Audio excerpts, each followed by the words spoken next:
Me siento muy orgulloso de que la Caja de Ahorros, que cumple ahora 100 años, haya pensado en mí para coordinar una serie de encuentros que empiezan esta noche sobre el porvenir de la vida en general, ¿no? Ideas para 100 años. Me lo propuso Álvaro. Él dice que,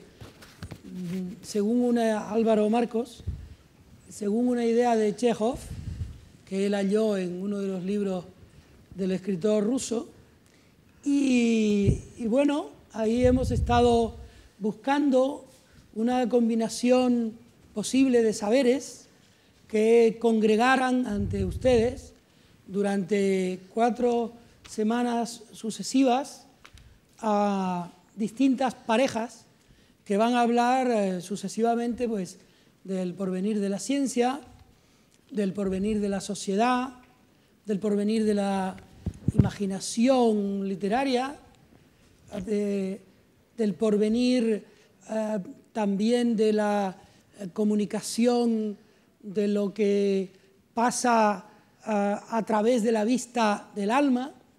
Y estos son personajes que empiezan hoy a desfilar por aquí y que incluyen a gente como Sami Nair, Svetan Todorov, Ángeles Mastretta, Elsa López, Vicente Verdú, Jan Magnus Enzensberger, Pedro Miguel Echenique y Carlos Martínez Alonso. Con nosotros están estos últimos hoy. Yo quisiera que ustedes y yo nos uniéramos en un aplauso para darles la bienvenida, porque van a ser nuestros invitados en esta hora y media que falta hasta que terminemos.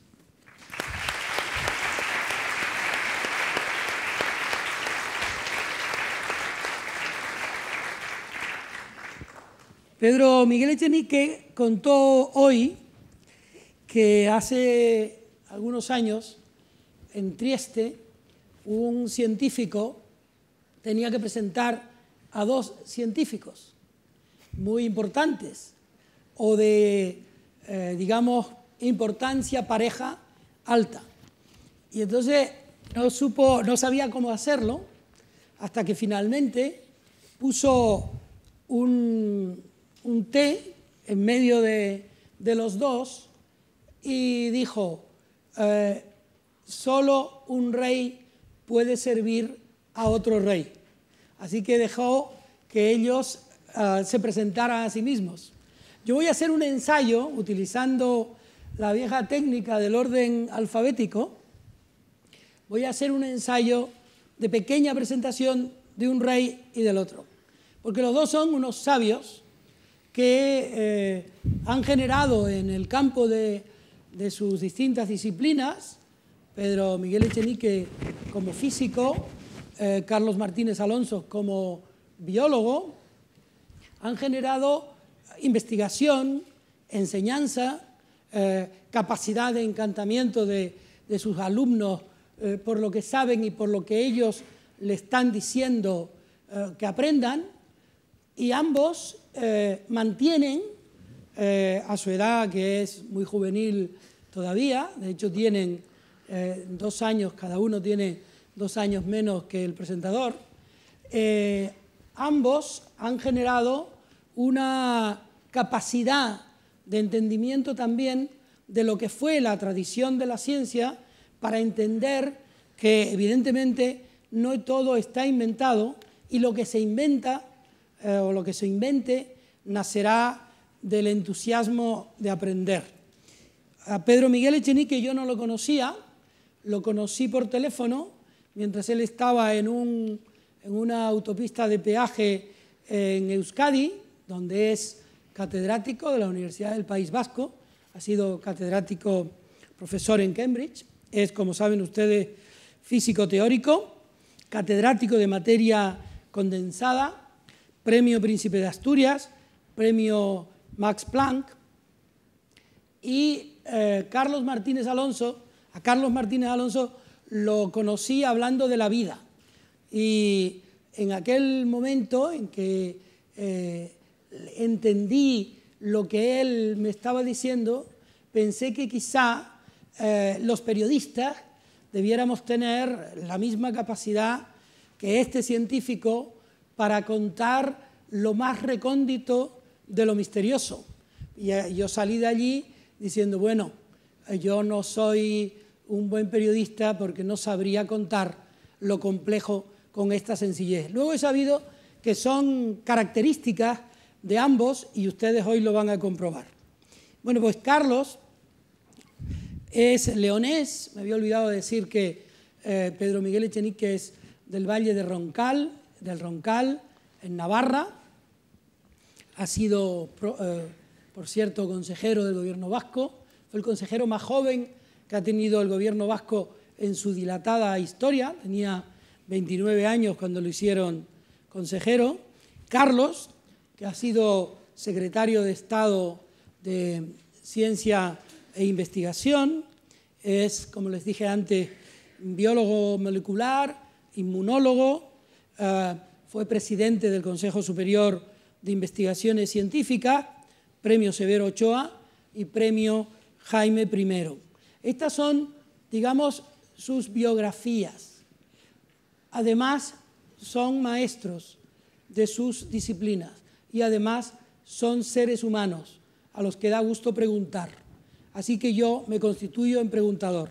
Pero antes de preguntarles, les contaré algo que me contó una vez Mario Benedetti, que le había contado a su vez un poeta ecuatoriano, Jorge Enrique Adum, que vio en una pancarta o en un graffiti en la calle, en Quito, una frase que decía: cuando teníamos las preguntas, las respuestas, nos cambiaron las preguntas.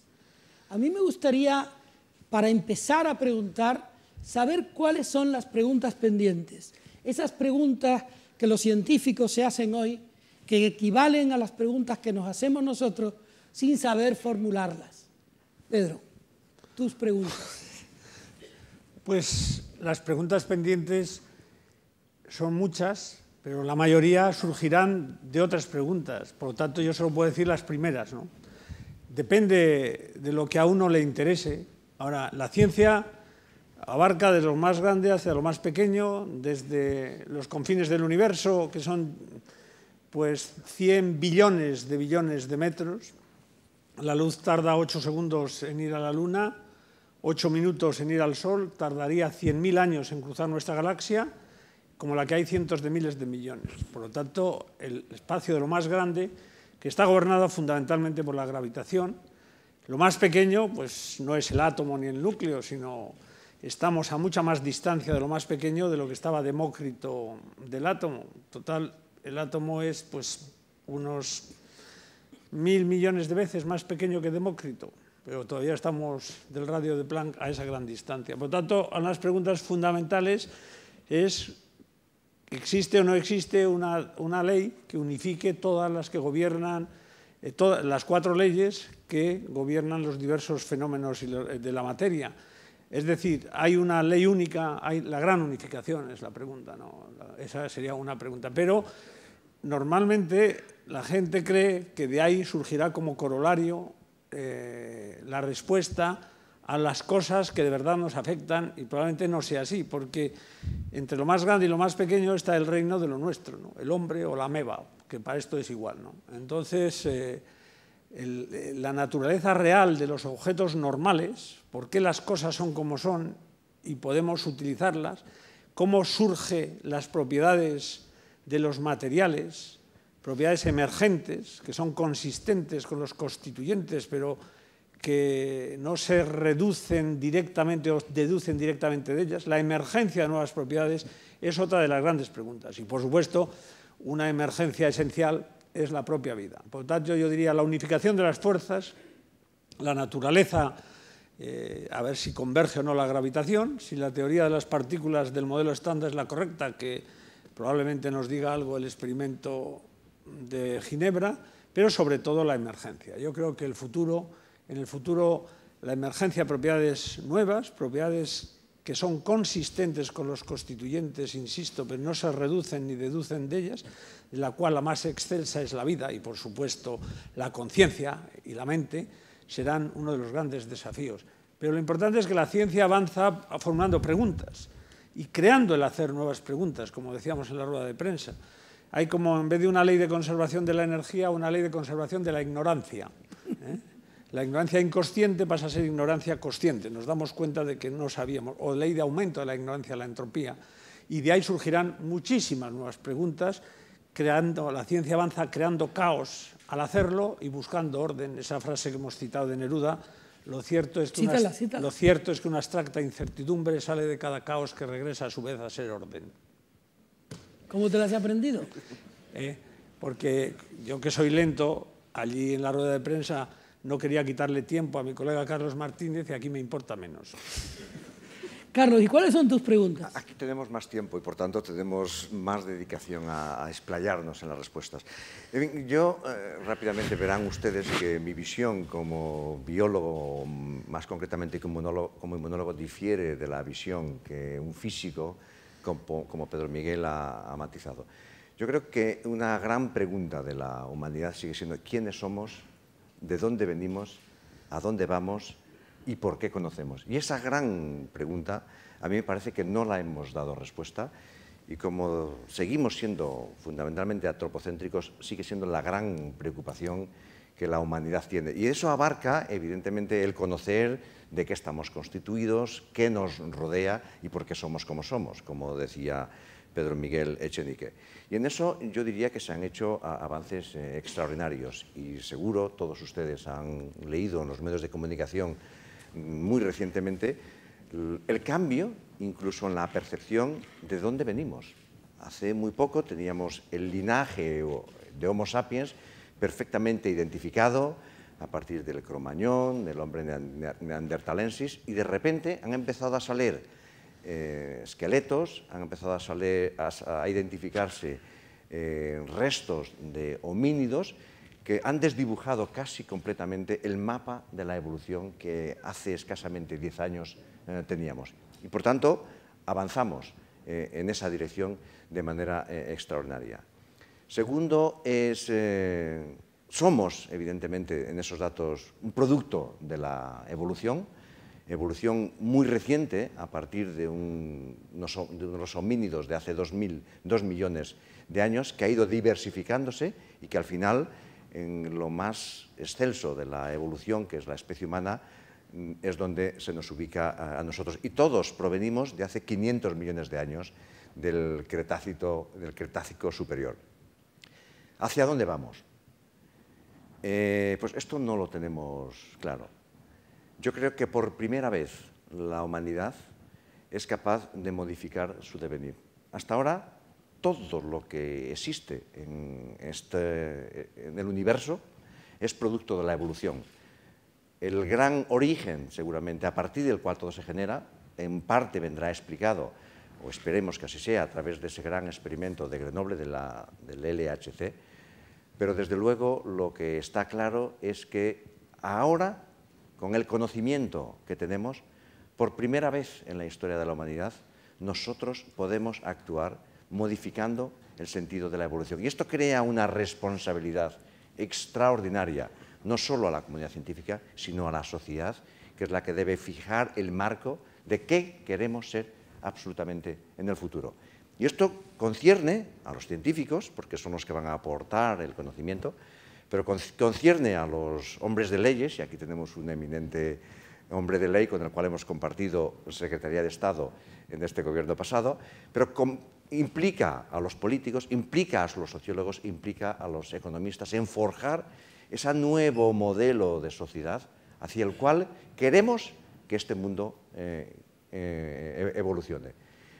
Y tercero, y por último, para facilitar este diálogo, esta interacción, yo creo que hay un extraordinario interés por parte de ese conocernos lo que somos y las potencialidades que tenemos en identificar cómo funciona el órgano seguramente más complejo que en este momento existe en el universo, que es nuestro cerebro. Eso sigue siendo una de las grandes dudas que todavía en este momento desconocemos, que empezamos a desbrozar en su funcionamiento interno, y que las consecuencias del conocimiento de cómo funciona el cerebro abrirá un nuevo marco extraordinario, no solo para conocer, no solo para modificar la evolución del ser humano hacia el futuro, sino también para posiblemente ser capaces de condicionar las respuestas de los humanos en este mundo. Y eso, de nuevo, pone a la ciencia en un debate extraordinariamente amplio como parte de la cultura, en la cual los ciudadanos debemos ser parte fundamental en el debate. Y uno de los objetivos de los científicos es garantizar, o por lo menos hacer todo lo que esté en nuestras manos, para que sean los individuos, para que seamos los ciudadanos, los que seamos conscientes de esa capacidad, para que participemos en la toma de las elecciones de ese futuro. Y ese futuro lo vamos gestando de la manera cada vez con mayor calidad de vida y con mayor capacidad de dar respuesta a esa otra gran pregunta que la humanidad se ha hecho desde sus orígenes. ¿Somos la especie humana inmortales? ¿Es la muerte una consecuencia inevitable de la vida? Y al cual estoy seguro que a lo largo de este coloquio, de este debate, iremos dando algunas de las respuestas que en este momento están planteadas por la comunidad científica. ¿Cómo ves este planteamiento? Bueno, más que un planteamiento, ha sido una respuesta holística, global, me parece bien.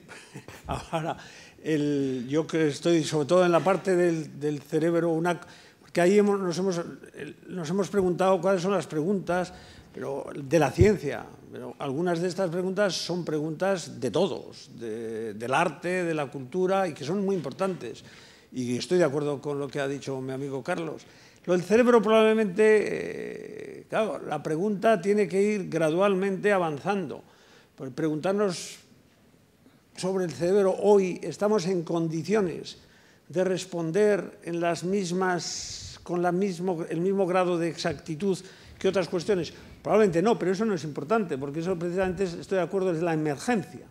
¿No? Si tenemos cientos de miles de millones de galaxias y estamos aquí y somos una pequeñez en el universo, y sin embargo tenemos cientos de millones de neuronas interconectadas que nos hacen ser conscientes de esa pequeñez. Esa es la grandeza del hombre, ¿no? Ser consciente de su pequeñez. Y indudablemente esta es una pregunta importante. Ahora, yo no veo, no me gusta hacer predicciones sobre el futuro, pero yo creo que el funcionamiento del cerebro, el entender, iremos avanzando gradualmente y ahí todas las ciencias convergerán, pero nos va a llevar mucho tiempo entender cómo funciona el cerebro. Pero bueno, lo cual no invalida la pregunta, ¿no? Me parece importante estos temas y efectivamente ya estamos en condiciones, la especie humana está en condiciones de cambiarse a sí mismas. Ahora, lo importante en ciencia sería acertar la pregunta adecuada en el momento adecuado.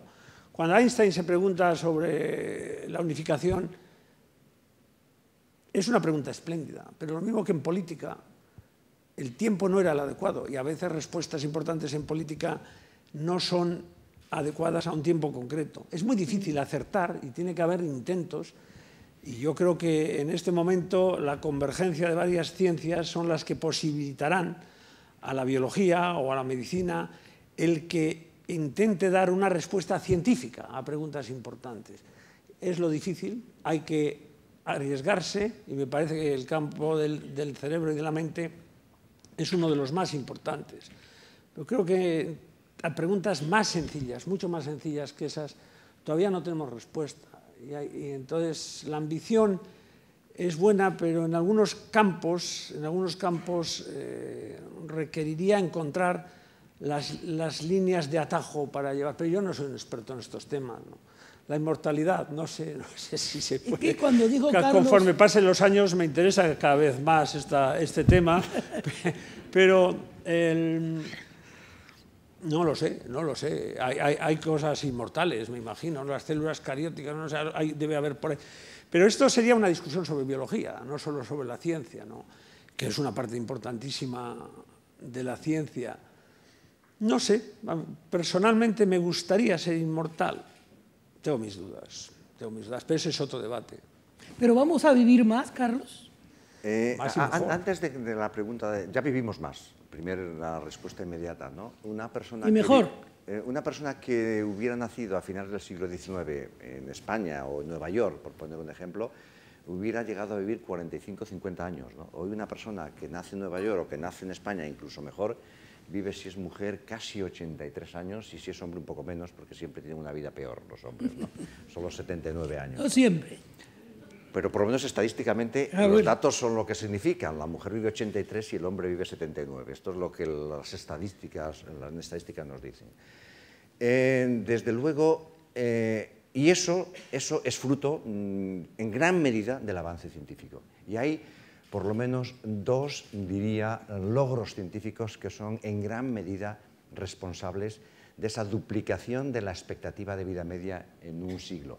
Esto no es trivial. A uno le parecía, bueno, pues cada siglo se debe duplicar la expectativa de vida media. Esto no es trivial.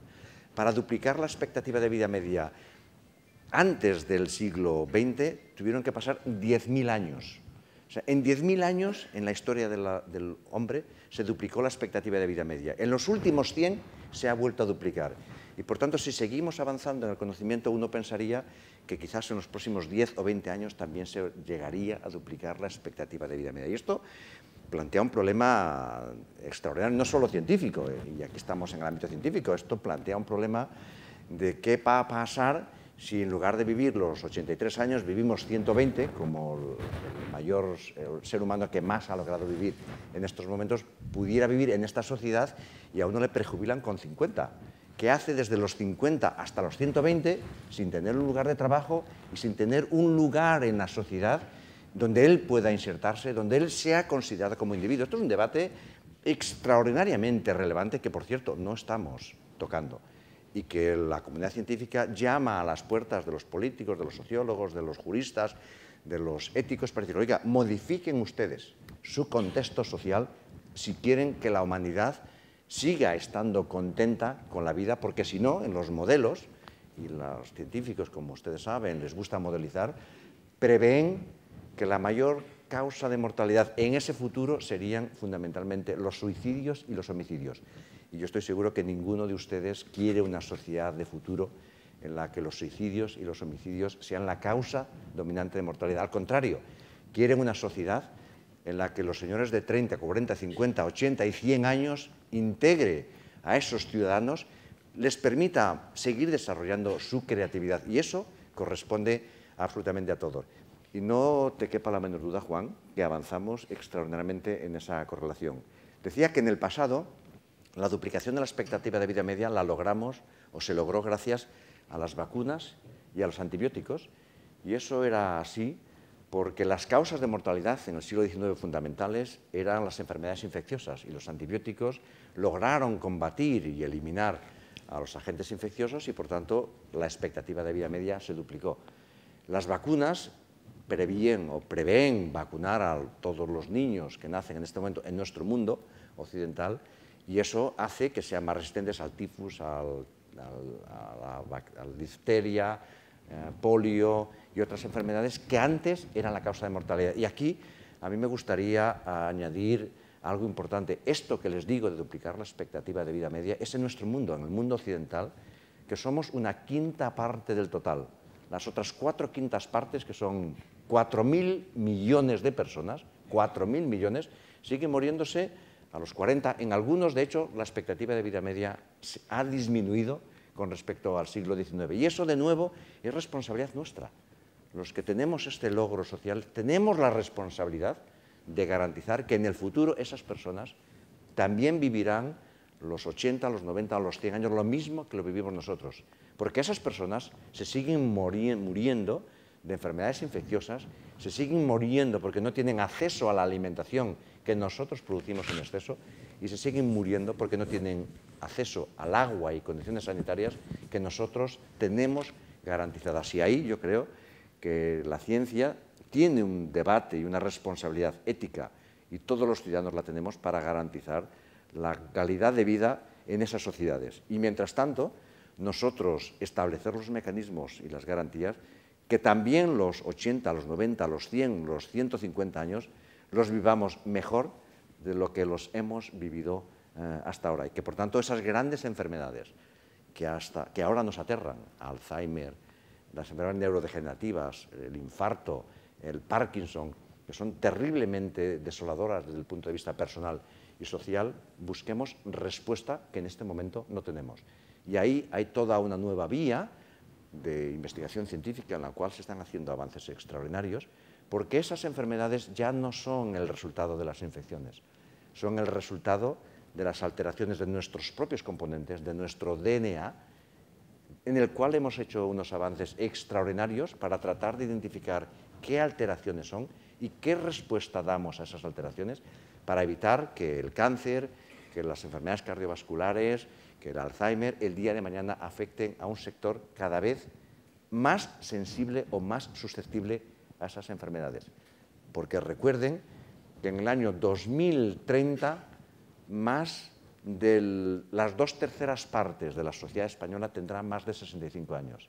Y por encima de los 65 años, la susceptibilidad de adquirir una enfermedad se multiplica por 3. Y eso conlleva peor calidad de vida y conlleva unos costes sanitarios a los cuales difícilmente podemos darles respuesta si no hemos creado condiciones económicas y hacemos de ese gasto, concebido actualmente, una inversión que permita desarrollo científico, desarrollo tecnológico y adaptación a esa nueva sociedad, a esas demandas que cada vez más nosotros pediremos. Y esto es un debate extraordinariamente abierto al cual tenemos que estar preparados y, por supuesto, dar una respuesta. Este mediodía a Pedro Miguel y a mí, Carlos nos hablaba de unas vitaminas que nos vendrían muy bien para nuestras respectivas edades, ¿no? Pero luego le preguntamos las vitaminas, etcétera, etcétera, y tenían un montón de contraindicaciones.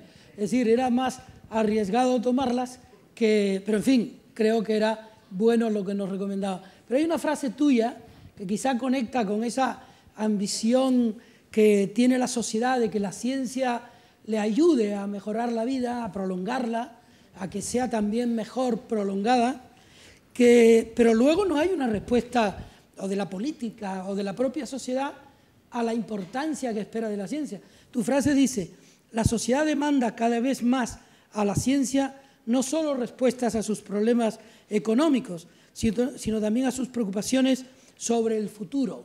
Esa dicotomía, ese valor que se le da a la ciencia y luego el irrespeto político, es decir, social e incluso sociológico a la ciencia, ¿cómo lo ves? Lo que pasa es,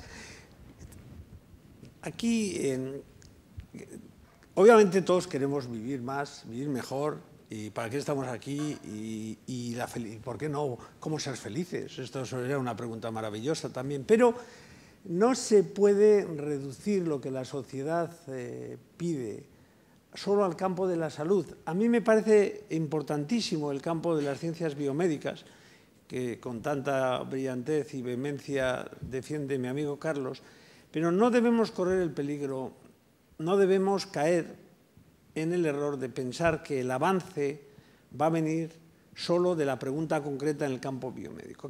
Este siglo es el siglo del triunfo de la ciencia y la tecnología y de la aplicación del conocimiento científico a satisfacer las necesidades humanas. Ahora bien, ¿cómo conocimos la estructura de doble hélice del ADN que encierra en sí el mecanismo de réplica y, por lo tanto, el secreto de la vida? No con preguntas concretas en un tiempo quizás no adecuado de cuál es el mecanismo genético. Se logró con conocimientos adquiridos a lo largo de los años, entendiendo la física cuántica del enlace químico, la difracción de rayos X, midiendo las cosas. Lo que quiero decir con esto es que no debemos caer en el error de pensar que si nos preocupa la salud, lo que hay que potenciar exclusivamente es las ciencias biomédicas, porque entonces cometeríamos el error de suprimir el entorno que ha nutrido la posibilidad de estos avances. La física cuántica, por ejemplo, que parece una cosa conceptual y abstracta, no está en estos momentos en condiciones de responder de una forma cuantitativa a cómo funciona el cerebro. Pero debemos seguir investigando en líneas que quizás en su momento puedan aportar las respuestas de formas muy distintas a lo esperado, porque la física, por ejemplo, ha proporcionado a la biología y a la medicina no solo conocimientos e instrumentos, sino la necesidad de buscar explicaciones, la convicción de lo importante de buscar soluciones físicas radicales al comportamiento celular. Y a mí me parece que es muy importante ir hacia una cierta interdisciplinaridad de las ciencias y, por supuesto, que a mí me interesa mucho vivir más, pero también me interesa mucho entender de qué están hechas las cosas, entender por qué las cosas como son, en lo que pueda, y también entender que por mucho que aprendamos del bosón de Higgs, eso no nos va a decir nada para los problemas que le preocupan a Carlos. No nos va a decir nada, aún así hay que hacerlo. Y los problemas que le preocupan a Carlos, y a mí naturalmente, porque yo sí que quisiera vivir muchos años y vivir bien, y cada vez tienen que ser afrontados con una arquitectura institucional correcta que fomente la creatividad y la innovación en todos los demás campos. Y yo creo que las soluciones de venir, de algún sitio vendrán de esta interdisciplinaridad. Y quizás la solución al problema de cómo funciona la mente venga de investigaciones obstrusas en otros campos, ¿no? Por ejemplo, la resonancia magnética nuclear en estos momentos, algo que nunca, es una investigación que nunca se hubiese descubierto si se hubiese hecho un programa millonario destinado a encontrarlo, y ahora nos ilumina zonas del cerebro. Antes, en la rueda de prensa, o no sé cuándo, decía Carlos que algunos comportamientos creativos, tanto en las ciencias como en las letras, pues parece que tienen el mismo reflejo al iluminar. Lo que quiero decir con esto y con esta larga digresión es que corremos el peligro, como en mi opinión ha hecho Estados Unidos, de dejar de lado un montón de ciencias que parece que no son lo suficientemente importante para nuestras aspiraciones de bienestar y de felicidad, y que son las que, sin darnos cuenta, han posibilitado que también en estos campos tan importantes estemos donde estamos. ¿Y ahora cuál era la pregunta? La pregunta es, ¿qué puede hacer la sociedad, qué puede hacer la política para implementar el deseo de la sociedad de que la ciencia funcione? Porque a veces... Bueno, yo creo que, obviamente, los científicos tenemos la obligación de mirar a las necesidades sociales, reconocerlas, formularlas, si podemos, de forma científica, y proponer programas de investigación para desarrollarlo. Ahora bien, algunos de los problemas que ha citado Carlos no son problemas de ciencia. Hoy la ciencia y la tecnología de nuestro siglo es más que suficiente para solucionar este problema de injusticia social, el hecho de que la ciencia y la tecnología del siglo XX, que ha sido el triunfo de la tecnología y de la ciencia, no ha ido acompañado por un triunfo ético equivalente al que tienen que aportar personas de otros campos. Y ojalá tuviésemos en el desarrollo de esta concepción ética la misma explosión y el mismo éxito que hemos tenido en la ciencia. 3.000 millones de personas que viven en estos momentos con $1 o que viven en las condiciones, no es porque no haya ciencia y tecnología. El tema del Alzheimer, y eso sí, allí no sabemos lo suficiente, pero hoy sabemos lo suficiente para que estas personas... Ese es un debate que abarca otros campos, abarca a una ética que todavía nos ha llevado a una ausencia de solidaridad, ¿no? Ahora, la política lo que tiene que hacer es crear las condiciones para la creatividad de los científicos se desarrolle. Pero los científicos tienen la obligación de formularse preguntas que interesan a la sociedad. Y obviamente los grandes problemas con que la humanidad se va a enfrentar en el siglo XXI, como puede ser pues, el problema de la energía. Hoy un aprovisionamiento suficiente de energía es necesario para garantizar la paz mundial. Si Estados Unidos no tiene garantizado esto, entraremos en conflicto. El tema del medio ambiente, el equilibrio con el entorno natural, un ecologismo científico. ¿Son realmente ciertos los peligros anunciados? Y si lo son, ¿cuál es el precio de hacer algo? O el precio de no hacer, que también lo tiene. El tema del agua, el tema de las grandes pandemias, el tema de la intolerancia y los fundamentalismos son problemas que deben tener, solo se solucionarán quizás con más ciencia y con más educación, pero no quiero monopolizar el tema. No, pero yo creo que ha planteado, digamos, el problema político de que a la ciencia no se le dé la importancia que merece en la sociedad. Tú has sido secretario de Estado, tú has visto en primera persona qué es lo que sucede. Yo no sé si te confesarás aquí ante este querido auditorio, pero sí quiero que nos digas, desde el punto de vista tuyo, como profesor, como investigador, cómo lo ves, cómo la sociedad te ayuda, por decirlo así, la sociedad política también, a llevar a cabo la ambición de que la ciencia contribuya de veras a un cambio en la sociedad, en la vida. Antes de entrar en el debate político, que yo no voy a manifestar, evidentemente, porque ahora ya no soy político, ahora soy miembro de la sociedad civil y mi paso por la política no la voy a enjuiciar. Yo creo que es lo más coherente en este momento, sobre todo en un debate científico, porque usamos ideas para 100 años. Y no estoy seguro, desde luego yo, desde mi pasado político, ser capaz de aportar esas ideas para los 100 años desde la política, pero sí que me gustaría reforzar algunos de los argumentos que Pedro manifestaba. Es verdad que la ciencia de la biomedicina ha adquirido un peso extraordinario en los últimos 20-25 años y es muy posible que sea el área de investigación que más se ha revolucionado. Y además es comprensible también que los seres humanos tengamos una especial preferencia porque da de manera directa respuesta o pretende dar de manera directa respuesta a nuestras inmediatas necesidades. Pero la gran revolución de la biología molecular, de la biomedicina, no hubiera tenido lugar si no hubiera sido gracias al avance de la física. De hecho, son los físicos, a partir del año 34, y fundamentalmente dos grandes físicos, Luria y Delbrück, que creyendo que conocían ya los principios constituyentes de la materia, deciden tratar de desbrozar la complejidad de la biología. Y a partir de ahí nace la biología molecular, que ha ido incorporando sistemáticamente los grandes hallazgos de la física y que gracias a ello ha experimentado esa extraordinaria revolución. Y tecnologías de extraordinario avance, como hoy tenemos la secuenciación del genoma completo de la especie humana, no hubiera sido posible si no hubiera sido posible gracias al avance de la física, a una tecnología mediante láseres que permite aislar moléculas de DNA que son secuenciadas a una velocidad extraordinariamente rápida y con un coste 100 veces más barato de lo que inicialmente se pensaba. Y eso fue posible gracias al avance de la física.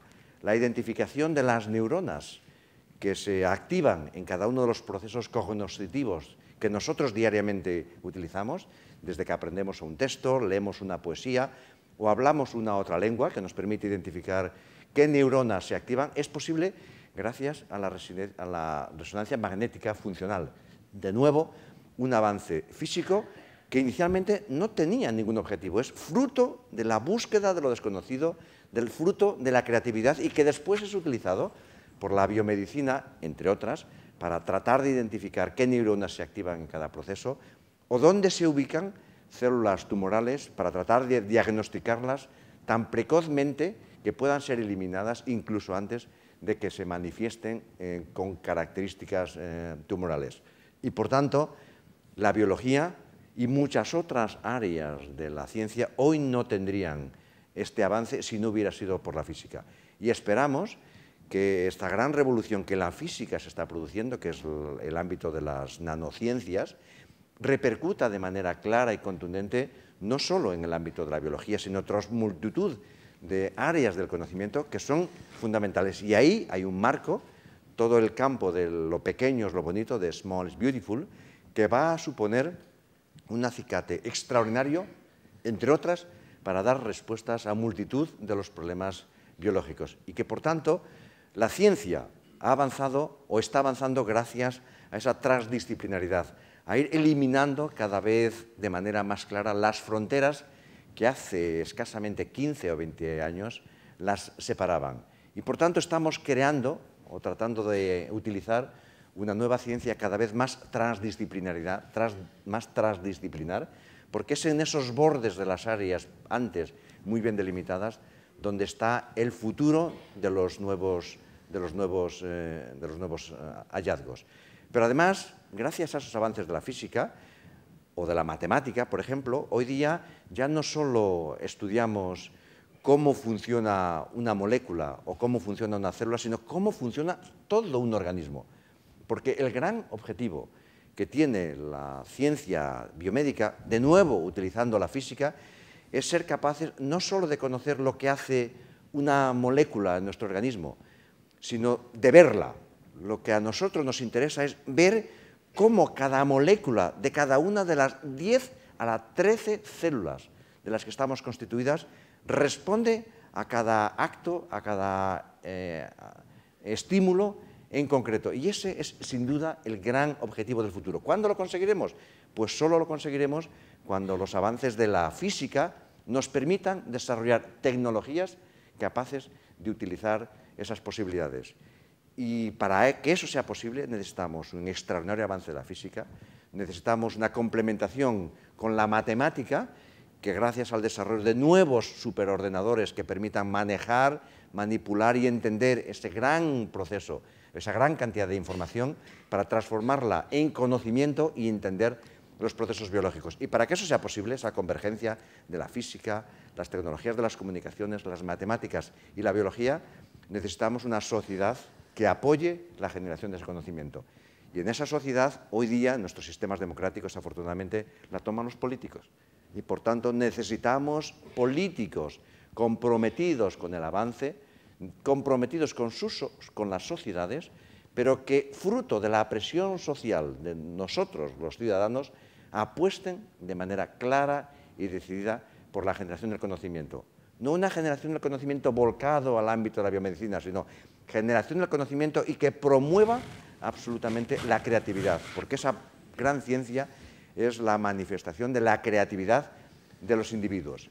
Una creatividad que no está fomentada para dar respuestas a las necesidades, sino una creatividad que es fruto de ese cerebro que el día de mañana nos gustaría entender. Y yo no estoy seguro, y esto es la manifestación como ex político, que siempre tengamos unos políticos que apuesten por esa necesidad de la ciencia como instrumento, para salir de todas las crisis que estamos actualmente. La crisis energética, como ha mencionado Pedro, la crisis alimentaria, la crisis financiera, y ahí al final podemos poner de manifiesto algunas palabras dichas por ilustres científicos, como no son seguramente los políticos los más capacitados para dar esas respuestas, pero desde luego tiene que salir de la sociedad, y hoy día la sociedad está, o nosotros en esta sociedad estamos representados por los políticos, que son los que han de tomar las decisiones para aportar los recursos y las necesidades que la comunidad científica, cada vez más demandante, requiere para satisfacer las necesidades de los individuos. Y como tu experiencia política es más antigua que la suya, ¿tú crees que los políticos europeos en general, españoles en particular, tienen conciencia de esa responsabilidad de decidir? Christopher Patten, que es el presidente de la Universidad de Oxford y que es un importante político europeo, me decía en una entrevista reciente que uno de los grandes problemas de Europa, por ejemplo de España, y citaba específicamente España, es la poca importancia que le daba a la inversión en investigación, que era el 1%, no me acuerdo qué porcentaje dijo. Pero lo cierto es que la sociedad percibe, la sociedad científica sin duda, percibe que está lejos de ser óptima el interés de la política por la ciencia, ¿no? No, había leído esa entrevista de Patten porque estuvo el día pasado en San Sebastián dando una charla espléndida. Efectivamente, Patten defiende, yo creo que tiene razón. Él ha sido el comisionado de Hong Kong, es miembro de la Trilateral y es canciller de la Universidad de Oxford, ¿no? Y él siempre defiende que Europa se está quedando atrás. Yo estoy de acuerdo con él. España también, España todavía más atrás, pero Europa se está quedando atrás. En gran parte por falta de inversión por cantidad, por invertir menos. También por una arquitectura institucional que favorece menos la heterogeneidad, la competencia y la creatividad, sobre todo en países que tienen unos sistemas ligados a estructuras administrativas que no promocionan la autonomía y la capacidad de decisión de la gente.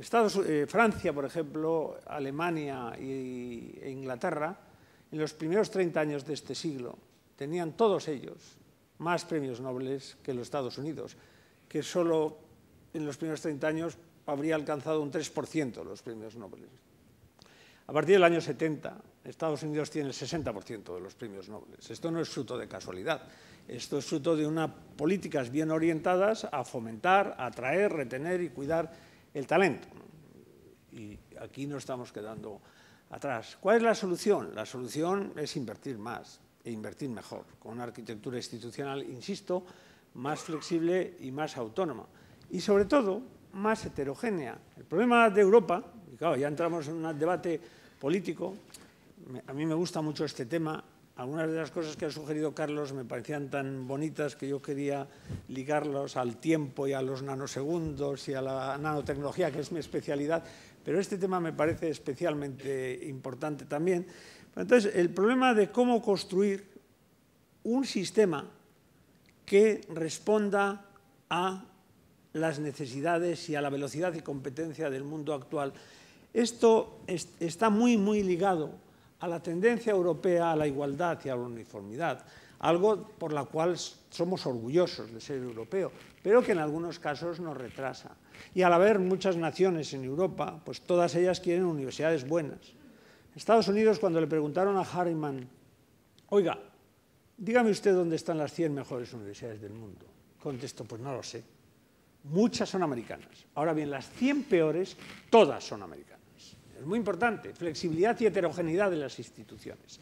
Más será inevitablemente peor si queremos que todos sean iguales. Y si todos tienen que ser igualmente buenas, seremos todos igualmente malos. Entonces, una universidad media americana es cualquiera, al azar, es mucho peor que cualquiera española. Pero las 100 mejores universidades americanas son mejores que cualquier española. Y eso es un tema para preocuparnos. Flexibilidad y heterogeneidad de las instituciones, una competencia para los fondos. En Estados Unidos hay muchos fondos, pero no es fácil obtenerlos. Aquí no se reconoce suficientemente el trabajo bien hecho.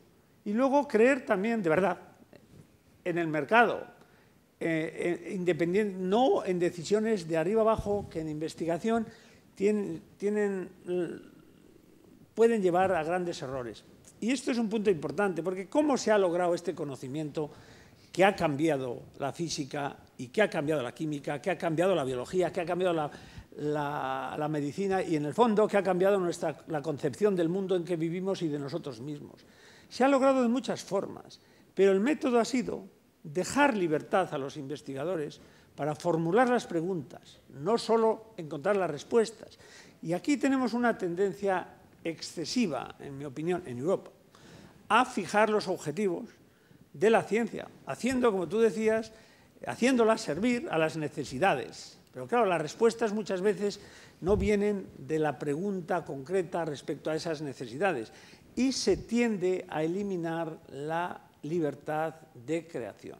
Y eso, yo tengo una anécdota preciosa de cómo un burócrata europeo, lo voy a leer, porque lo he traído, lo voy a leer, es la única nota que he traído para el debate. Fijar los objetivos a la ciencia y hacerlos servir.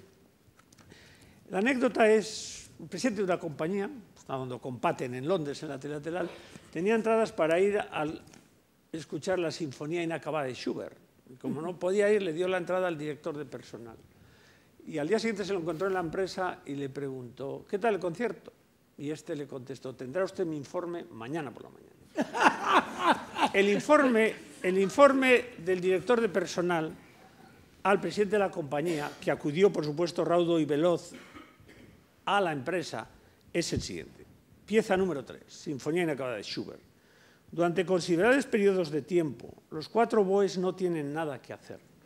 Se debiera reducir su número y su trabajo debiera ser distribuido entre toda la orquesta, eliminando así los picos de actividad.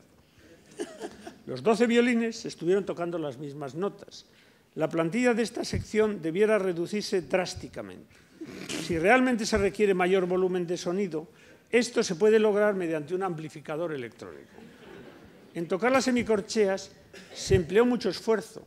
Esto parece un excesivo refinamiento y se recomienda que todas las notas se redondeen a la corchea más cercana. Si se hiciera así, sería posible emplear personal de baja formación. No sirve para nada la repetición con las trompas de pasajes que ya han sido tratados por la sección de cuerdas.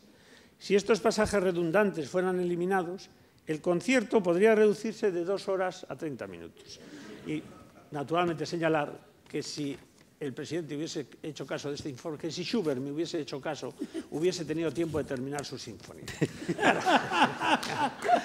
Claro.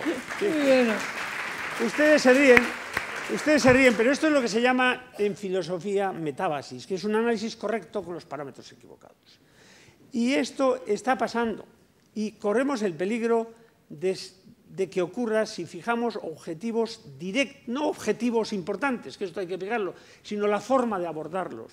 En definitiva, para concluir a tu pregunta y tras Schubert, mi conclusión sería que más importante y sobre todo más rentable que fijar objetivos a la ciencia es crear una atmósfera, un caldo de cultivo donde la creatividad y la libertad puedan florecer.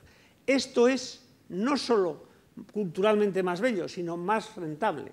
Obsesionarse, el excesivo utilitarismo no es rentable. Y hoy una labor de los científicos es liberar a la ciencia de ese excesivo utilitarismo. Creer, no sé si era Méndez Pelayo o quien dijo, en la sublime utilidad de la ciencia inútil. ¿A qué parte me uno? ¿A la última? ¿A Schubert? Yo creo que ha prolongado tu reflexión, ¿no? Y quizás hay dos partes, porque a mí me gustaría tomar la Sinfonía Schubert como un ejemplo, ¿no? En la ciencia, la comunidad científica, de hecho, trabaja y funciona como una orquesta. Y es necesario que haya 3 oboes simultáneamente, porque en la ciencia la duplicación de los experimentos es absolutamente fundamental. La ciencia es una actividad en la que existe una constante competición de cada científico con todos los pares, pero además y simultáneamente lo que hacen todos los pares o todo el resto de los científicos es fundamental para su propio avance. Y esto es una característica espectacularmente similar a lo que sucede en una orquesta para tocar el concierto número 3 inacabado de Schubert. Y es muy, muy fundamental. Y esto, que se puede entender como redundante y que por tanto habría que eliminarlos, sería absolutamente el gran caos. Segundo, cada vez, y de hecho existen muy pocos, y mencionaré uno en el cual estamos de acuerdo, que se ha forzado a la comunidad científica a buscar las respuestas a un problema, ha sido un fracaso absoluto.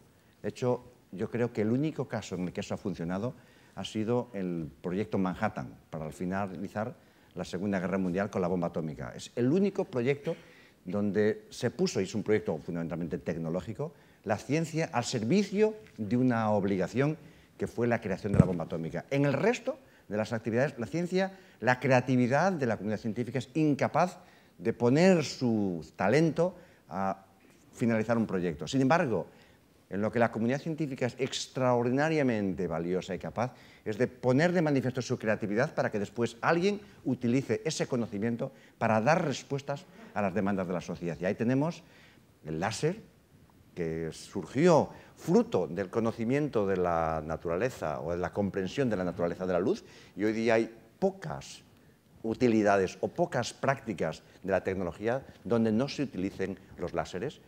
La resonancia magnética funcional, a la cual hacíamos referencia anteriormente, es fruto de lo mismo, y así sucesivamente, con lo cual el dejar que la comunidad científica, que los científicos manifiesten su creatividad es la mejor contribución que nuestra sociedad puede hacer para dar respuestas a las necesidades sociales. ¿Y cómo podemos garantizar que los científicos, que la ciencia se pone al servicio de la sociedad creando un entorno razonable? Y ahí yo creo que en Europa tenemos un problema, en España seguramente un problema más gordo.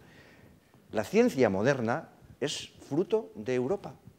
La ciencia concebida como una actividad social surge seguramente en el pensamiento ilustrado del siglo XVII, a partir del cual se genera la revolución industrial del siglo XIX. En este momento, seguramente estamos en un momento de creatividad y de conocimiento científico análogo al que existía en el siglo XVII, que generó, repito, la revolución industrial. Hoy día estamos en lo que se llamaría el segundo renacimiento y, por tanto, no les quepa la menor duda que seremos capaces de transformar el futuro con el conocimiento que hemos creado en los próximos años. Con ese conocimiento daremos respuestas a las necesidades y daremos respuestas a las demandas sociales. El entorno es lo que tenemos que garantizar que siga existiendo. Ese pasado histórico de la ciencia europea ha desaparecido. Más del 70% de los científicos creativos, más del 70% de las patentes que se generan como fruto del conocimiento que genera la comunidad científica, más del 70% de las publicaciones que abren nuevas fronteras se hacen fuera de Europa. Recuerden que hace tan solo 2 siglos todo eso tenía lugar en Europa. ¿Qué ha hecho Europa para evitar que eso pase? Pues hemos puesto en marcha la Agenda de Lisboa, que yo creo que aquí podemos decir que ha sido un fracaso estrepitoso. Había un compromiso de que todos los países europeos iban a llegar a contribuir a la financiación de la ciencia con el 3% del presupuesto interior bruto. El 3%. España, como ejemplo, es el 1,27 en estos momentos. Pero no hay ningún país que lo haya hecho, que haya adquirido ese compromiso. Quizás con la excepción de los países nórdicos, Suecia, Noruega y Finlandia, que sobrepasan el 3%. Con lo cual, Europa como tal no ha cumplido los deberes que la propia Europa se había propuesto. Ahora tenemos sobre la mesa otro nuevo programa, la Estrategia 2020, en la cual hay una serie de compromisos que de nuevo seguimos con el 3% para el 2014. Créanme que si no somos capaces de cambiar el pensamiento de nuestra sociedad, de elegir los mejores políticos que crean en ese compromiso y se impongan las obligaciones de dar respuestas a esos compromisos, desde luego en Europa lo tenemos difícil, pero más difícil que en Europa lo tendremos concretamente en España, porque en Europa hay países que tienen la tradición científica, Francia, Alemania y sobre todo Inglaterra. No en vano fue donde se produjo la revolución industrial, fruto de ese pensamiento ilustrado. En España no tenemos ese pasado. Tenemos 40 años de dictadura que ha supuesto un retraso extraordinario y que solo con el advenimiento, con la conquista, yo diría más que advenimiento, con la conquista, porque la hemos conquistado entre todos, de la democracia, se han instalado 2 periodos, pero 2 periodos cortos, donde se ha apostado por la ciencia de manera más o menos clara. Y los 2 han coincidido con 2 gobiernos socialistas, finales de los años 80, con el presidente Felipe González, y una serie de personajes, Juan Rojo, Solana, Alfredo Pérez Rubalcaba, que creyeron y apostaron por la ciencia y que pusieron en marcha las instituciones de las cuales hoy día en gran medida sobrevivimos, y la primera legislatura del presidente Zapatero. Y salvo esto, este ha sido un país que no ha creído de manera clara y ha apostado por la ciencia. Y desde luego, si algo es necesario en ese entorno, es creer en el pasado, que no tenemos y por tanto tenemos que construirlo de manera mirando hacia el futuro y hacer una apuesta de manera sostenida, porque la apuesta por la ciencia es una apuesta de recorrido, una capacidad de visión a largo plazo, y no hay nada peor en la ciencia que las arrancadas de caballo y las paradas de burro, al cual tan desgraciadamente estamos acostumbrados en España. Yo quiero ahondar en uno de los aspectos de los muchos que ha dicho mi amigo Carlos y que comparto, que es el carácter de ciencia como progreso, pero progreso en el sentido de que la ciencia se apoya en los anteriores, nos apoyamos unos a otros. Por eso es importante lo que hace cualquier investigador. Yo a mis estudiantes de doctorado les digo siempre, no penséis que lo vuestro no es importante, cada proyecto es importante, somos eslabones de la cadena. Si he podido ver tan lejos es porque me he apoyado en las espaldas de los gigantes anteriores, es una frase que repite Newton, que viene de antes, y es que nosotros nos apoyamos. Y hoy un físico mediocre sabe más que Newton, mucho más. El arte no tiene de la misma manera, al menos, esa componente de progreso. Víctor Hugo no es superior ni inferior a Cervantes, pero hoy yo sé mucho más que Newton, siendo infinitamente más tonto que Newton, que es el gran talento de la humanidad. Un ejemplo claro en que el talento no siempre va acompañado de altura moral. Esa idea de progreso, de escuelas, lleva a algo que ha dicho al final Carlos, que comparto y me parece quizás el aspecto más esencial, que es el largo plazo, el mantenimiento de las políticas. Es mucho más importante financiaciones menores, pero con garantía de continuidad, que paradas en la financiación, que puede llevar no solo a que nuestra ciencia interna se deteriore, sino a hacernos poco creíbles en la comunidad internacional y a no ser capaces de atraer talento, a la vez que no somos capaces de sembrar el propio. Ese largo plazo. Y las alabanzas que él ha hecho con entusiasmo al Partido Socialista, yo, que no soy sospechoso ni con un alarde grande de imaginación, de simpatía al Partido Socialista, las comparto. Porque esas dos épocas, en la primera con el gobierno González, la primera parte de González, en la que se instauran por primera vez pautas y formas de comportamiento que se habían intentado con la Junta de Ampliación de Estudios, pero que se habían abandonado por la dictadura, pautas y formas de comportamiento similares a los países desarrollados, supone un salto cualitativo, porque nos incorporamos a la forma de hacer las cosas de los países avanzados. Y la segunda etapa también es cierta. El gobierno Zapatero, los 4 años o 5, no me acuerdo, a mí se me han hecho muy largos por otros temas, pero en esto, obviamente, es una broma de cariño. Obviamente, no se piensen ustedes que estoy apoyando al otro partido mayoritario, no, yo soy de los muy minoritarios. Entonces, eso ha sido un esfuerzo que hay que reconocerlos y al César lo que es del César. Si este parón, esta parada de burro con la que gráfica y brillantemente ha descrito mi amigo Carlos la política actual, me imagino, se mantuviese durante mucho tiempo, tendría consecuencias más superiores a los que podemos predecir, porque este carácter de continuidad es decisivo. El láser, y ahora salto a otro tema, el láser es un ejemplo bellísimo y estoy 100% de acuerdo con lo que él ha dicho. El láser surge de las preguntas esenciales de la física cuántica que Einstein se formuló, luego Rabi se preocupa en Columbia, en los años 40 Purcell y Bloch independientemente llegan a preguntarse, oiga, ¿cómo funciona un spin nuclear cuando se le interacciona con un campo magnético? Nunca hubiese surgido de un programa billonario destinado a mejorar los sistemas de diagnóstico. Un milagro hubiese sido necesario para que eso se hubiese financiado. Otro milagro para decir cómo responde este láser o estos spines nucleares a las radiofrecuencias. Y ahora en este segundo punto me refiero a la resonancia magnética. Hay un montón de preguntas que han podido ser abordadas gracias a algo que en su momento fue llamado una solución a la búsqueda de un problema.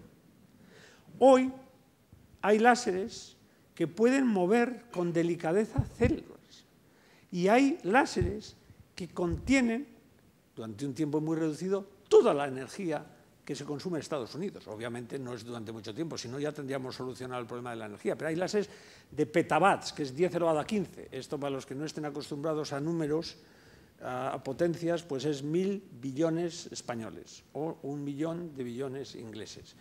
Hoy se opera con láser, pero hoy, y ahí voy y hago la conexión, por eso lo he sacado con lo que acaba de decir Carlos sobre nanotecnología. La nanotecnología no es solo el dominio de la materia a escalas accesibles pequeñas, como es el nanómetro, que es más o menos 10 veces el átomo, sino que exige también control de tiempos pequeñísimos, tiempos de femtosegundos o de atosegundos, que hoy son posibles con láseres. Por supuesto, ustedes no saben ni deben saber lo que es un atosegundo, pero les diré que un segundo tiene tantos atosegundos como los 14.700 millones de años del universo tienen segundos. Pues hoy esto es accesible y esto es esencial para controlar la nanotecnología. Y es esencial 1000 veces más lentos los láseres de femtosegundos para controlar cómo se hacen las reacciones químicas. Y seguramente si entendemos el momento inicial del movimiento del electrón frente a la radiación, podremos mejorar y crear sistemas que tengan menos daño en la radiación. Es algo omnipresente.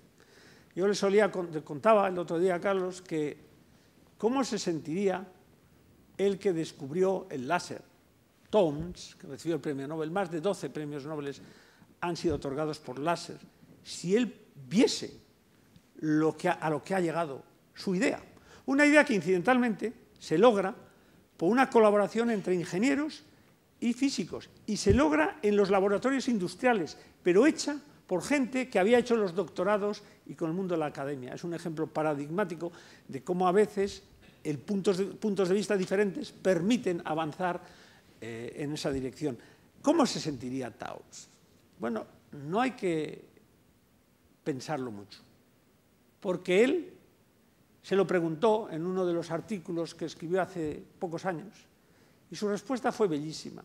Yo me siento como un castor mirando la presa inmensa del río Colorado. Esto no lo he hecho yo, pero está basado en una de mis ideas. Qué hermosura.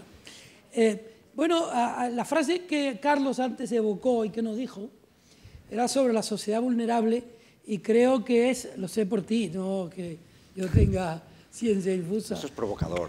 Claude Allègre, ¿no? Que decía que ni los políticos ni los economistas, creo que era él, son capaces de acabar con la crisis financiera. Y yo te pregunté, cuando me contaste esa frase, ¿y los científicos? ¿Los científicos pueden acabar con la crisis? La frase exacta no es de Claude Allègre, es de Ed Wilson. Ed Wilson. Ed Wilson. La razón por qué Juan menciona estas cosas es porque, evidentemente, uno de los aspectos que yo le habíamos planteado en la discusión es la respuesta frente a las grandes crisis. Las grandes crisis que en este momento tiene nuestra sociedad son la energética, evidentemente por los problemas que la utilización de los residuos fósiles generan, la crisis alimentaria, la crisis nutricional, el envejecimiento, al cual hemos hecho referencia anteriormente, y por supuesto la crisis financiera y monetaria. Y yo le hacía referencia a dos autores que habían tratado de manera, bueno, colateral, por lo menos esta iniciativa. Uno de ellos es Claude Allègre, que fue ministro de Educación francés, y además era el alter ego de Jospin, que era el primer ministro francés, con lo cual fue una persona muy vinculada al mundo de la política, siendo un extraordinario científico, miembro de la Sociedad Americana de Ciencias, geofísico, y por tanto experto, entre otras cosas, en el cambio climático. Seguramente ustedes son conscientes que él ha escrito un libro que se llama El cambio climático en cuestión, donde genera unas dudas acerca de los datos que en este momento se utilizan, pero que forma parte de otro debate al que no vamos a entrar ahora. Y él dice, como político, recuerdo que fue 3 años ministro de Educación, fue el que puso en marcha el programa Erasmus, entre otras muchas cosas. Él utiliza una crítica muy demoledora en este libro de la sociedad vulnerable contra los políticos, porque dice que en el mundo que actualmente estamos viviendo es un mundo en constante crisis, con problemas difícilmente abordables desde la simplicidad, que requieren un análisis multiparamétrico para el cual no están preparados los políticos. Él habla en sentido general, supongo que hará referencia al caso concreto de Francia.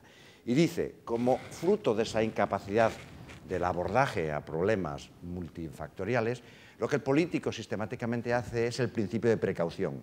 Por si acaso es bloquear la capacidad de responder. Y cuando toma medidas, lo hace tarde y con unas medidas que ya, lejos de resolver el problema, lo que hacen es agravarlo. Y él describe en su libro 10 o 12 situaciones. La crisis de las vacas locas es una de las que él hace evidentemente alusión, porque dice que todas esas crisis tienen en gran medida en sus orígenes causas científicas y los políticos saben muy poco o casi lo ignoran todo sobre la ciencia. Y él recomienda que consecuentemente los políticos deberían tener entre sus círculos de asesores más científicos para ser capaces de dar respuestas a las crisis que en cada momento están expuestos.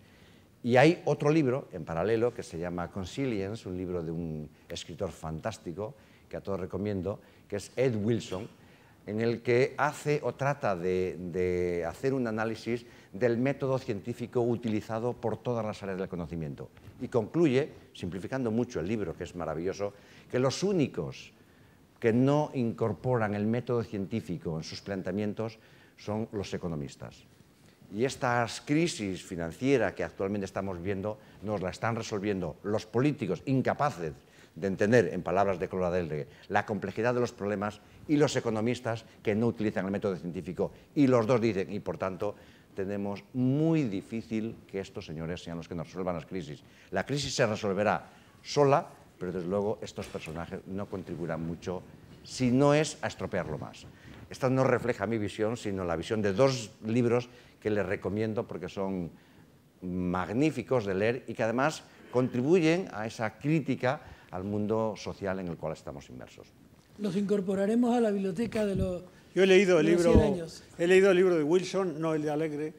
Con el libro de Wilson a mí me pasó, cuando uno lee un libro, obviamente no el de los egos, hay que leerlo con una obra literaria es distinta.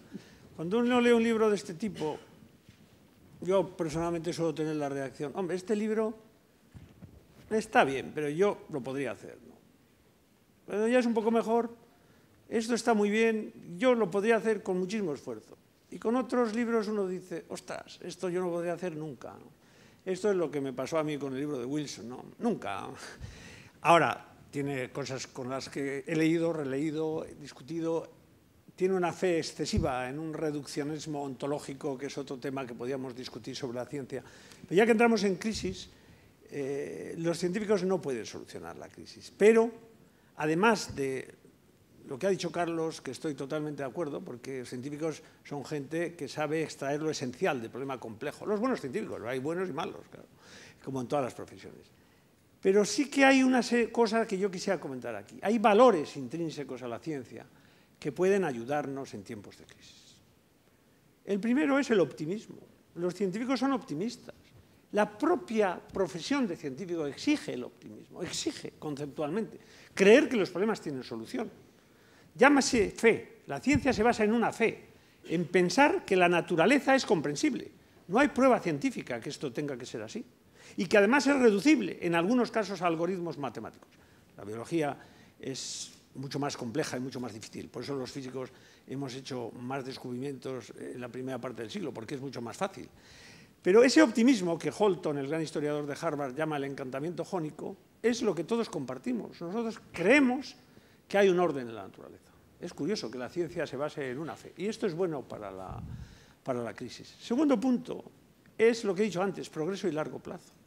Estamos dispuestos a aceptar que se inviertan cantidades enormes de dinero, incluso en ayudar a salir a los que nos han metido en este lío. En tercer lugar, yo creo que los científicos sí pueden aportar, uno de los valores de la ciencia es entender o intentar entender la complejidad, que lo ha dicho muy bien, porque los científicos están acostumbrados, como he dicho antes, a extraer lo esencial de un problema complejo y no a simplificaciones unidimensionales, a veces dictadas por la ideología. Es, por ejemplo, que las tasas universitarias sean tan baratas, es una simplificación unidimensional y una demagogia que perjudica a las clases menos favorecidas. Y, sin embargo, nadie se atreve a cambiarlo. Esta simplificación unidimensional la reflejaba bellamente en el Congreso norteamericano el congresista Hamilton, cuando, intentando ironizar sobre la postura republicana sobre el Oriente Medio, decía: no entiendo cómo estos judíos y árabes no solucionan sus problemas como haría cualquier buen cristiano, naturalmente. Entonces, y luego, yo creo que, y comparto, acaba de salir de la política ha perdido un gran político, yo espero que vuelva, pero la ciencia ha ganado un gran científico, y eso es un balance. Pero es importante tener políticos como él que crean en lo que dicen. Y eso no resisto en leerles mi segunda cita, que no me la sé de memoria, porque ¿para qué voy a aprenderme de memoria lo que puedo leerles? Pasa cuando se hacen grandes declaraciones, pero no se cree de verdad ni se tiene intención de cumplirlos. Pasó lo mismo con la unificación de Europa. Todos estaban a favor de la unificación de Europa y luego prácticamente era imposible lograr un acuerdo. Yo les doy una botella de Moët Chandon al que adivine qué político ha dicho esta frase respecto a la unificación de Alemania. bueno, unificación o lo que fuese. ¿Estás dispuesto a cumplir lo de la botella? Bueno, depende a todo aquel que no me haya oído antes, sí. Después de los esfuerzos gigantescos que hemos hecho para llegar a donde hemos llegado, es imposible retroceder. Está en juego el futuro de Alemania, el destino de Europa y la misma civilización occidental. Un retroceso incluso menor sería una catástrofe. Una oportunidad como esta no volverá a dársele a Europa en muchos decenios. Yo, por mi parte, declaro que mi destino político está irrevocablemente ligado a esta causa. A ver, el otro secretario de Estado aquí. No. ¿Quién creen que es usted? ¿Adenauer? ¿Hacemos una votación? ¿Kohl? ¿Quién creen que es? ¿De Gasperi? ¿Schuman? Kohl. Hitler. A von Paulus en Stalingrado. Si no creemos de verdad lo que decimos, quiere decir con esto que el papel aguanta todo. Sí, voy a acertar. Ah, pero no lo has dicho. Se queda sin la botella. La timidez, la timidez. Solo una copa. Bueno, será un placer, será un placer. En cualquier caso, estoy seguro que la caja Canarias tendrá la suficientemente elegancia para mandarle una botella de Moet Chandon de mi parte a esta señora y puede mandarme la factura si quiere, pero espero que también tenga la elegancia de hacerlo. Pero en cualquier caso, si no creemos de verdad en lo que decimos y necesitamos políticos que crean en lo que dicen, pasa lo que pasa. Entonces, ¿cómo puede? Y voy a ser un poco más tajante porque no vengo del mismo origen que mi buen amigo. Claro, si queremos hablar de una política que cambie el sistema productivo y nos aleje del ladrillo, y luego, no voy a ser más explícito, tomamos las decisiones que tomamos, pues entonces a mí me recuerda esta frase.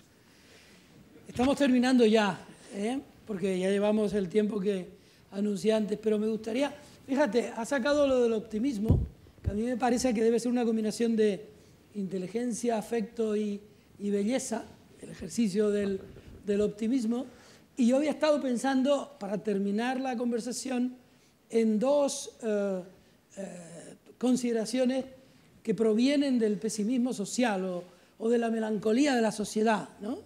Que a veces se resume en el ámbito de la ciencia con esa frase que es una frase hecha, pero que se dice mucho todavía hoy, a pesar de las evidencias, que todo está inventado. Carlos, ¿todo está inventado? No está nada inventado. De hecho, de nuevo, Pedro conoció una serie de citas magníficas en las que grandes ilustres, entre otras cosas, Bill Gates... Es como Iniesta y Xavi, ¿eh?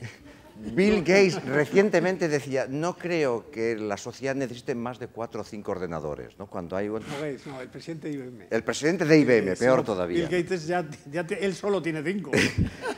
En fin, yo creo, hay incluso, retroyendo temas, yo tengo uno de mis grandes maestros, Niels Jerne, para decir que todas las grandes figuras de nuestro pasado han cometido errores a la hora de definir dónde y qué faltaba por descubrir.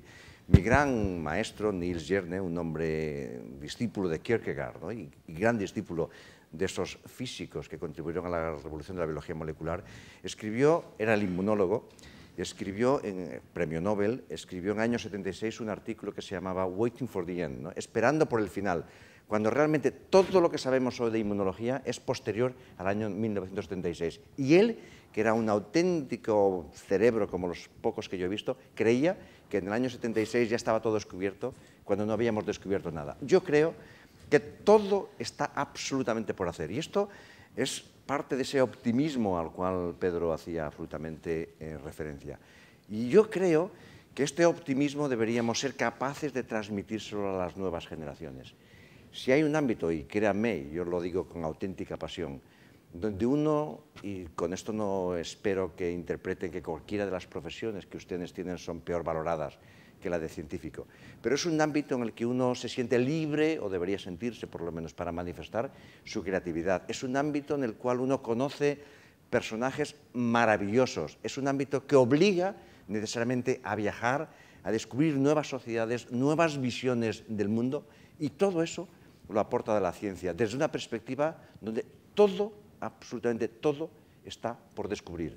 No solo por descubrir, sino además dotarnos de la capacidad de construir un nuevo mundo. Y créame, eso lo van a hacer los científicos. Y eso deberíamos de ser capaces de transmitírselo a los jóvenes que en este momento no están optando por la ciencia como una salida de futuro. Tenemos un problema extraordinario en España. tenemos un problema extraordinario en Europa, tenemos un problema en Estados Unidos. Estados Unidos lo resolverá porque será capaz de atraer el talento ahí donde se encuentre.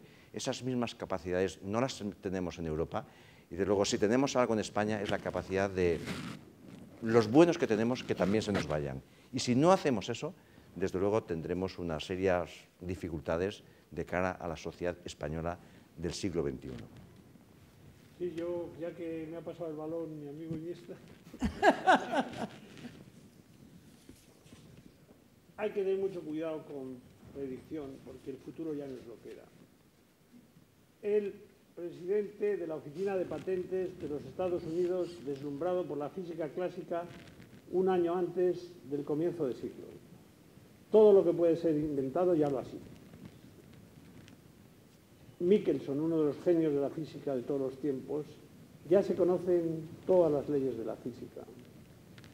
Antes de la relatividad y la física cuántica. Lord Kelvin, todo se sabe, solo nos queda a los físicos mejorar la séptima cifra decimal. Bueno, excepto dos pequeñas nubecillas, el problema del éter y el principio de equipartición. De una surgió, por lo menos tenía buen ojo, de ahí surgió la relatividad restringida y del otro la física cuántica. El almirante Lehigh a Truman 3 meses antes de Hiroshima. La bomba atómica nunca explotará, y se lo digo como experto en explosivos. El mariscal Foch, los aviones son juguetes interesantes, pero sin valor militar. El presidente de IBM hace unos años, Watson, el del centro, creo que hay mercado en el mundo para 5 ordenadores. ¿Habrá 1.000 millones ahora? Igual más, ¿no? El presidente de Digital en 1977. No veo ninguna razón por la cual alguien quisiera alguna vez un ordenador personal en su casa. Esto te hubiese hundido la vida a ti. O Bill Gates, 640K deben ser suficientes para cualquiera. O sea que mejor, si hacen predicciones, háganlas como en este coloquio a 100 años. Ahí no van a tener, a no ser que Carlos tenga razón y estemos para verlo, y entonces tampoco me importaría equivocarme, ¿no? Yo también creo con Carlos que está descubierto casi todo. Perdón, que está por descubrir casi todo. Todo no, porque a mí me parece que la física cuántica es la gran revolución conceptual del siglo XX, y la figura de la estructura doble hélice del ADN, cómo en la estructura doble hélice del ADN está encerrado el mecanismo de réplica, y por lo tanto el secreto de la vida es algo que surge de esa foto de rayos X del ADN, que es la figura científica más bonita del siglo XX, realizada por Rosalind Franklin. Casi todo está por descubrir. Y además nos sorprenderá, por eso es mejor no. Yo creo, además, comparto esa llamada política. Oh, me ha caído el... ¿Me oyen? ¿Me oyen? Sí. Bueno, comparto esa llamada a los jóvenes. Yo creo que la política científica debe consistir en atraer talento de fuera, atraer, retener y cuidar, pero sobre todo en sembrar, ¿no? En sembrar lo propio, y hay que atraer a los jóvenes. Si yo soy optimista, no por las mismas razones quizás que Carlos, yo soy optimista porque el pesimismo es estéril, sobre todo en público. O sea, que yo en público soy siempre optimista. Pero un optimismo que debe ser basado en cosas elementales en la política científica, el largo plazo. La ruptura del largo plazo y discontinuidades en la financiación son de las cosas que me entristecen profundamente, por decirlo suavemente. Pero soy optimista fundado en hacer las cosas bien, con austeridad y honradez, que son valores de la ciencia. Por lo menos la honradez, no totales, porque ya hemos tenido casos, pero en general en la ciencia creemos que les cazamos. Claro, a los que no cazamos no sabemos que no les hemos cazado, pero creemos que la ética es un valor científico. La ciencia tiene muchos valores compartidos con otros muchos sectores de la sociedad. No vamos a pensar que nosotros, por supuesto, pero hacer las cosas bien, con austeridad y sobre todo no camuflando la realidad con una acumulación de apariencias. Y no quiero extenderme sobre este punto, porque entonces entraría en el pesimismo. En definitiva, ¿cómo vamos a ser pesimistas? Un país que no cree en sí mismo nunca hará nada que merezca la pena. La última pregunta, que tiene que responderme como si fuera un verso. Primero, Echenique y luego Martínez. Y con Carlos acabamos. Antes de hacer la pregunta, recuerden que el viernes, el otro, el 23 de abril, día de San Jorge y día del libro, celebraremos aquí un diálogo con Sami Nair y Tzvetan Todorov. La cuestión es, en dos momentos de su vida, el poeta Jorge Guillén escribió un verso parecido de sentido distinto. La primera vez escribió, el mundo está bien hecho. Y la segunda vez escribió, el mundo está mal hecho. ¿Con qué te quedas? No todo lo bien que a Guillén le hubiese gustado. El mundo no está hecho, tenemos que hacerlo nosotros. Muy bien, muchas gracias. Está muy bien, ¿eh? Está muy bien, ¿no? Bueno, gracias.